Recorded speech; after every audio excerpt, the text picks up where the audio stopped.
Hello everyone. So this video is going to show you how to remove unwanted courses from your dashboard and how to basically customize your dashboard. So from your dashboard view, you are going to go into courses. And down at the bottom, if you go to all courses, you'll notice when you're in this all course view, you see what courses are published and what courses are unpublished. And then you see your past enrollments as well.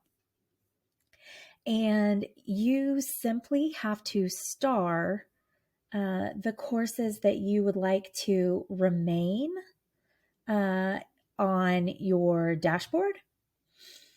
And that will make everything stay put and will remove the courses that you no longer want to see from your dashboard.